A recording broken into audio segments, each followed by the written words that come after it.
இந்த நீட் மாதிரியான நுழைவுத் தேர்வு அது மத்திய அரசு நிறுவனங்கள் எல்லாத்துக்குமே இருக்குப்பா. ஐஐடியில நீங்க வந்து சும்மா போயிட முடியுமா? +2 மார்க்கை வச்சுட்டு நீங்க ஐஐடிக்கு போயிருவீங்களா? அந்த ஃபேஷன் டெக்னாலஜின்னு ஒரு பாடம் இருக்கு, அதுக்கு நீங்க வந்து +2 மார்க்கை வச்சுட்டு நீங்க போயிருவீங்களா?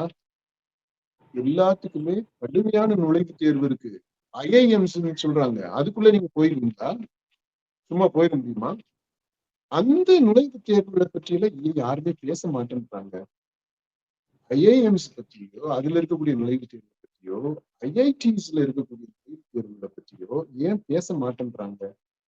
அரசு பள்ளியில் படித்திருக்கக்கூடிய ஒரு சிலராவது இந்த மாதிரி மருத்துவ படிப்பு, இந்த நீட்டை கிராக் பண்ணிட்டு உள்ள போறதுக்கு வாய்ப்பு இருக்கு. நீங்க மற்ற தேர்வு எடுத்துக்கோங்க, ஐஐடி எடுத்துக்கோங்க, அங்க எத்தனை பேரால போக முடியுங்க? அதுக்கான புள்ளி விவரம் இருக்கா?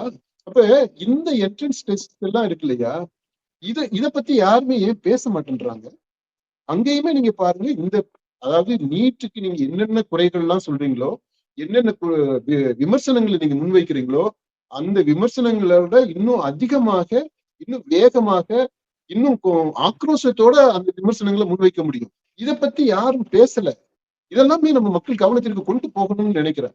அதனால வெறுமனே இந்த நீட்டுன்னு சொல்லிக்கிட்டு இது வந்து இன்னொரு பக்கம் நடக்கக்கூடிய பயங்கரமான அநீதி. அது ஏழை எளிய ஜாதியாக கீழ் மட்டங்களில் இருந்து, கீழ் அடுக்குகளில் இருந்து வரக்கூடிய திறமையான புத்திசாலியான மாணவர்கள், இளைஞர்கள், அவங்களுக்கு இழைக்கக்கூடிய அநீதி இது. அரசு திட்டமிட்ட இந்த இதெல்லாம் செஞ்சுக்கிட்டு இருக்கிறாங்க. அதை பத்தி யாருமே பேச மாட்டேன்றாங்க.